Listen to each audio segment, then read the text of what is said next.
Mangwanani mwalelepo vukenjani klikwas vanave Africa. Welcome to Africa Good Morning on Wednesday, the 17th of January, the morning after Namibia's brave warriors got their very first win at the Africa Cup of Nations, courtesy to an 88-minute goal by Dion Hoto over Tunisia. That's very beautiful. You know what I mean? Yes. It ain't, there's that saying, it ain't over till the lady sings. Yeah. I think Namibia proved that correctly. It was not over till the whistle blows, yes. Yes, definitely. And congratulations to Namibia, the very first win at AFCON ever. And also the boys played so well. Yes, they did. It was not just a win, but they really fought for it. They fought hard. And, you know, just for some people who don't understand, you know, just the weight of this win, Tunisia is ranked number 28 worldwide, and Namibia is ranked number 115th. So that is the mountain we climbed. David facing Goliath. And David wins. I'm definitely proud. Very, very proud. Getting into what you can expect in today's broadcast. About 1,000 tourists trapped in China's Xinjiang after avalanches. Kenya seeks rapid resolution with Tanzania after announced flight ban. And stolen assets worth 6.9 million euros will return to Nigeria.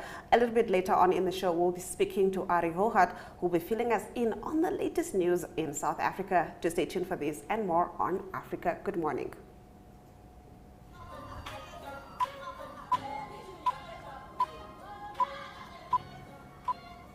Getting into our top stories, around 1,000 tourists remain stranded in a remote holiday village after avalanches hit China's northwestern Xinjiang region, with meters-high snow and fickle weather impeding evacuation, state TV reported on Tuesday.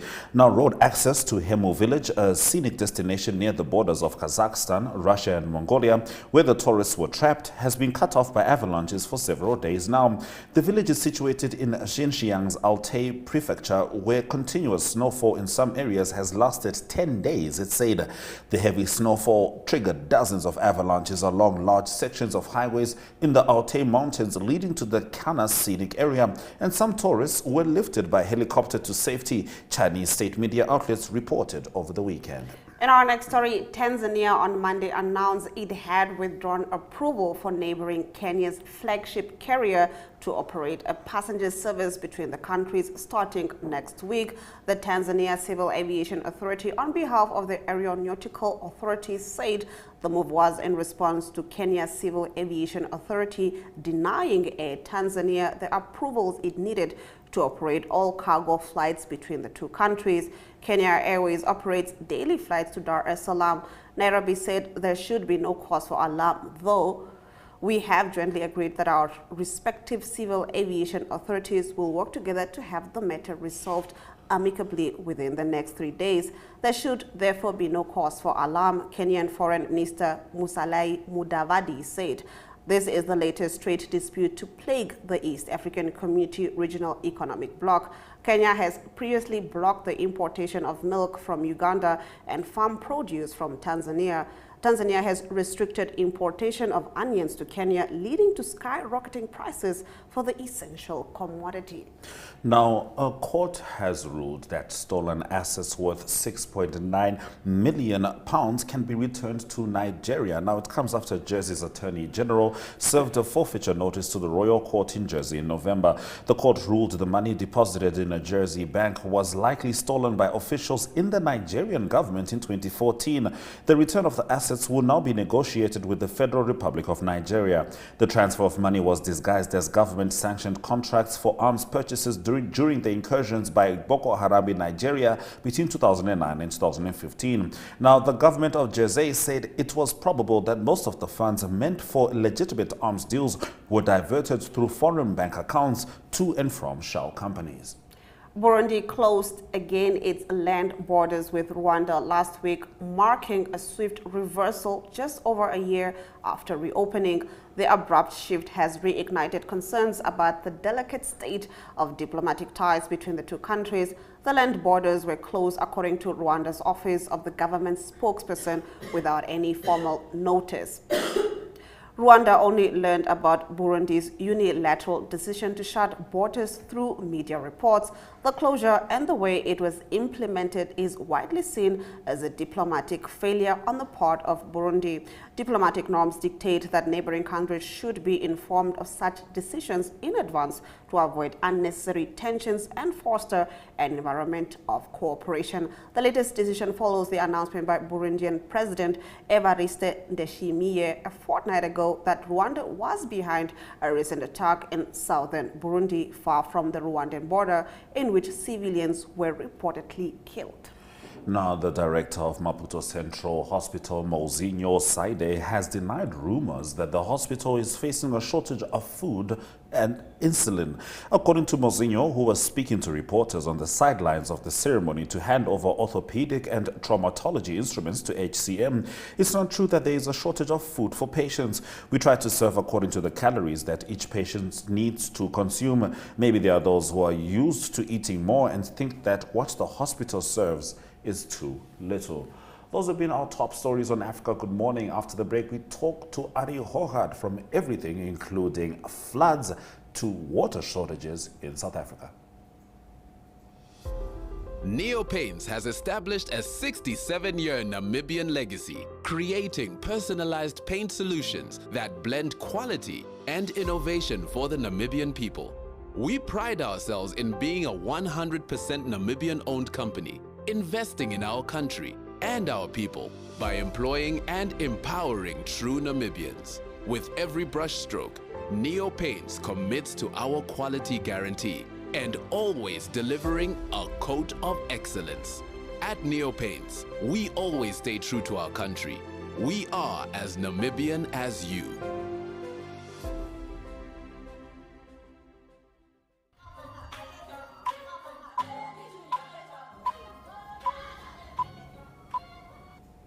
Okay, there is a tropical cyclone still going through KwaZulu-Natal, and they are struggling with flooding there. And Ari Hohad is here to give us that story as well as others. Good morning, Ari. How are you?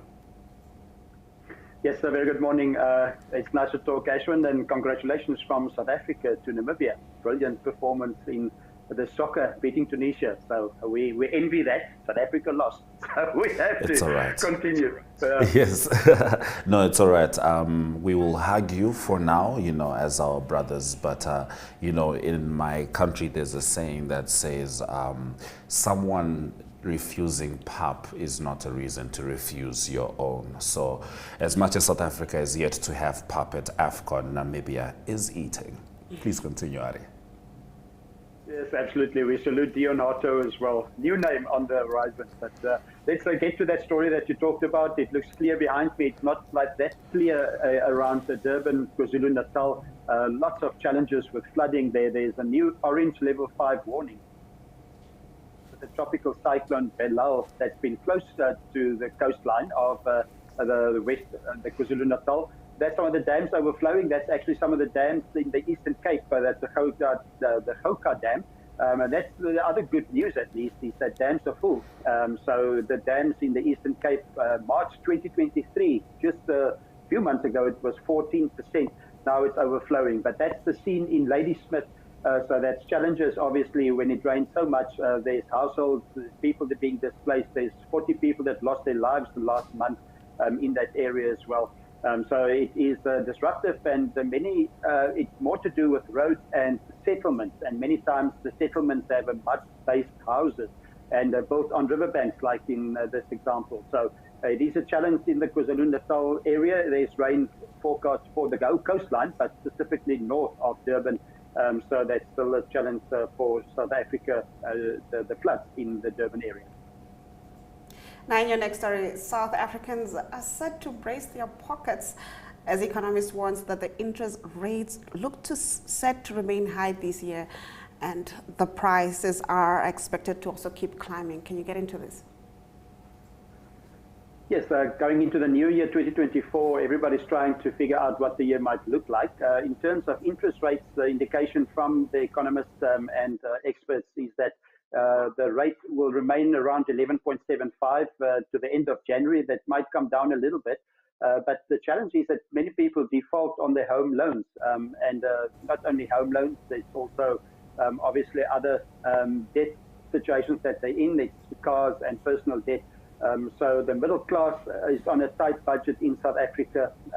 There's lots of debt. The household debt of South Africa adds up to 147.5 billion US dollars collectively. So that translates to almost 3,783 billion South African rand. So lots of money that needs to be paid back by the South African consumer. And the concerning thing is that the household debt to income rate at the moment, meaning what percentage you pay to debt when you get your salary, is 52%. So South Africa is on a tight budget. The economy is under pressure in South Africa as well. The rand dollar as well, 18.91 rand to the dollar at the moment. So people must really make sure that their budgets are under control as they go into the new year. Yes, indeed. And the election is on this year. Of course, ANC faces many challenges. The load shedding certainly doesn't help. The response to natural disasters, Jacob Zuma forming another party, Julius Malema forever knocking on their door, and the DA still always calling them out. What are your thoughts? Yeah, it's all of the above, and that's, I think it's a good summary you gave there, a brilliant summary. I think that's all the relative components. That's the President Ramaphosa. He was defined. He came over in the 112-year celebrations quite strong. That's the only way he can do it. He promised the voters that the ANC still has it in them to govern the country. But the problem at the moment is that the turnout for voters was 66% of the country. In 1994, it was 86%. And also the concerning statistics for the ANC is 2004, they had 69.6% of the votes. Now it was 2019, 57.5. So all the components that you've mentioned, Ashwin, is going to have an influence, and it's coalition seems to be the way to go at the moment. So that is not really working well in many areas.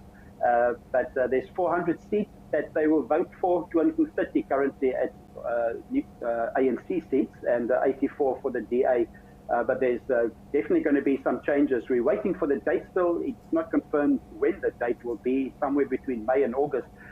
So there needs to be a date also to be confirmed. But the next registration time for voters, new registration, is the 26th January, that the people can register to vote. And hopefully it will be more than 66% that vote this time. Now, in the last of your stories, the water supply to houses in Johannesburg remains a problem as the mayor still is avoiding meeting with the crisis committee. What's going on there? Yeah, it's almost linked to the previous story. It is coalitions that was formed, and the mayor of Johannesburg is Kabelo Kwamanda, and so he's from a very unknown Al Jamaa party. That's the party's name. As he was pushed forward as the mayor. But those are some of the concerning people, some of the demonstrations. But it comes down to, it is the crisis committee that was formed, and it's water experts, scientists and engineers that want to talk to the mayor. That's the mayor, that is Kabelo Kwamanda. Unfortunately, he cancelled 2 of the meetings, one in December, one a week ago. So he's not prepared to talk to those people, and there's been outages for the last 2 months daily in Johannesburg. The challenge also with him, unfortunately, is, we need to say it, that he's been exposed that he only has a grade 10 qualification. So they lied on his qualifications and said he had a post-matric qualification. So I think it's unfortunately somebody that's in the seat there that's not capable of being the mayor of Johannesburg. So hopefully elections will also make sure that those things don't happen. But at the moment, people battle with water. They don't pitch for meetings with all these experts. So it's a bad situation in Johannesburg at the moment. So hopefully they can get that meetings going and get the water sorted out. Yes, indeed. Thank you very much, Ari, for bringing us the news stories from South Africa. It's a big pleasure, and enjoy celebrating that big win of last night. We'll do the same from this side. We tip our hat for Namibia. Truly appreciate it. Let's head to the weather.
Getting into economic news, some 15 million Africans got jobs last year, a new International Labour Organization's report shows.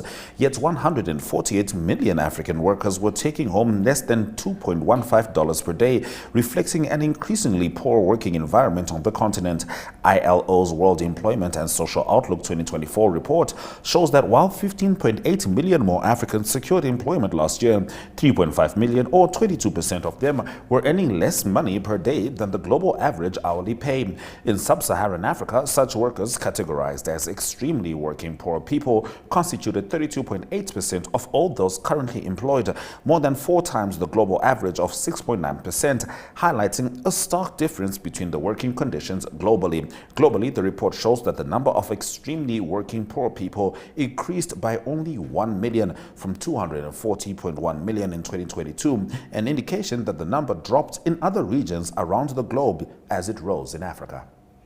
In our next story, the International Monetary Fund Executive Board is due to meet on Friday to consider the first review of Ghana's $3 billion rescue loan program, a spokesperson said by email on Monday. Board sign-off of the review would unlock a $600 million disbursement. Such approvals are usually seen as a formality once a meeting date has been agreed. Reuters earlier reported the meeting date, according to 3 sources familiar with the matter, after the cocoa, gold and oil producing country reached an agreement to restructure $5.4 billion of official credit debt.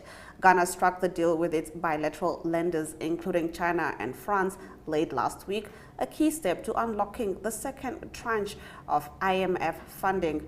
Ghana's finance ministry did not immediately reply to a request for comment. The West African country defaulted on most external debt in December 2022 after servicing costs soared. It also needs to reach a relief deal with private holders of about $13 billion in international bonds.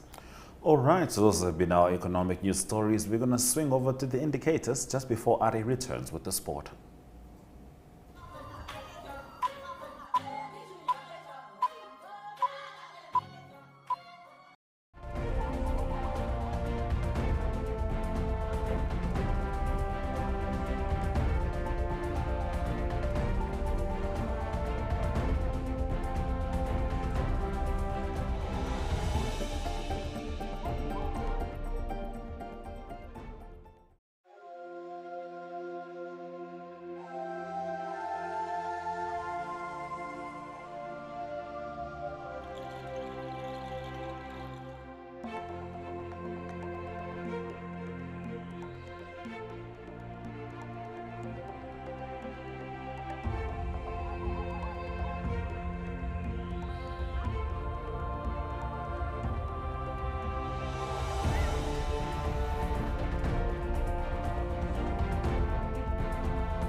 AFCON is well underway and history was made just last night. Let's have a look at all the results.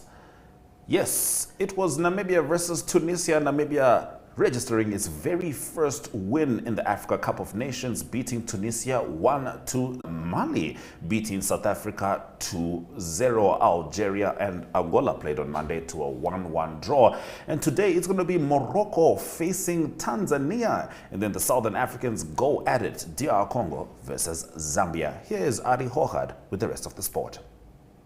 Time for international sports news, starting off with tennis news first. Australian Open, and it's still week 1, and it was number 1 seed in the women's division, Iga Swiatek, that won her first round game. It was a tight first set for her. She played against Sonia Kennan. She's from the United States, and it was 7-6 and 6-2 that Iga Swiatek won. Sonia Kennan, difficult opponent. She's a former major winner as well. Then also it is Emma Raducanu from Great Britain that's also through to the next round, beating Shelby Rogers by 6-3 and 6-2. Emma Raducanu is unseeded in the tournament, but also 2021 US Open champion. And then number 3 seed Elena Rybakina, very tough first round game for her playing Karolina Pliskova, and it is in the end Elena Rybakina that come through the 3rd seed, winning by 7-6 and 6-4. In the men's division, it is Cameron Norrie of Great Britain that beat Jean Pablo Verales 6-4, 6-4 and 6-2. He's the 19th seed. Then also wins for number 11 seed Casper Ruud, beating Albert Ramos of Spain in 3 sets. And then also Helga Rune that beat Yoshihiko Nishioka from Japan, and the score there was also in 4 sets. That's Australian Open taking place in Melbourne.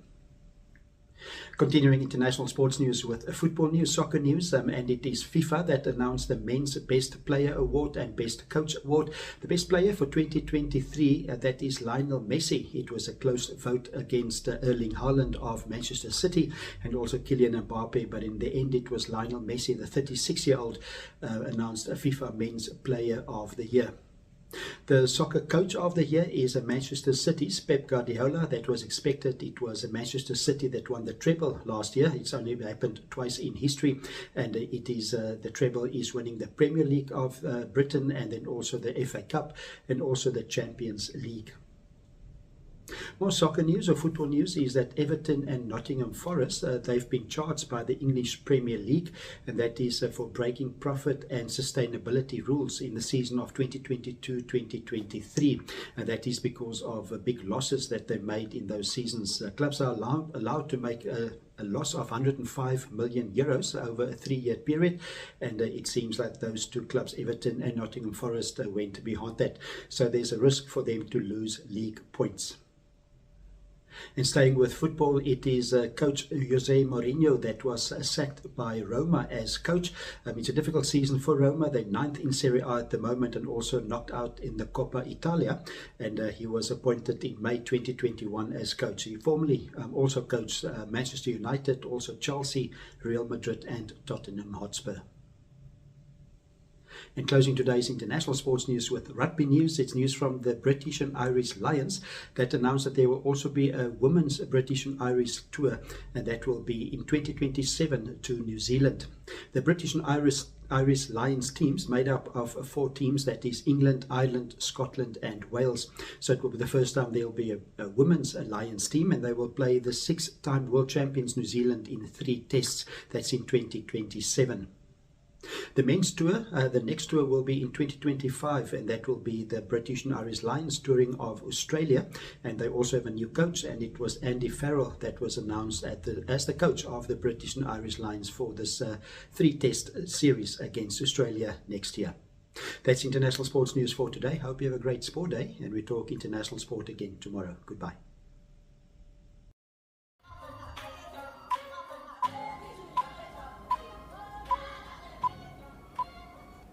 Africa, good morning on Wednesday, the 17th of January. These are some of the highlights from the show. About 1,000 tourists trapped in China's Xinjiang after avalanches. Kenya seeks rapid resolution with Tanzania after announced flight ban. Africa creates 15 million jobs, but working poor grow. And Namibia gets the best of Tunisia at AFCON with a 1-0 win. And with that, we've come to the end of the broadcast. Do remember that you can catch Africa Good Morning every weekday, same time, same place. From me, Glenn Rashipura. And me, Ashwin Berry. Soraja Kanaka.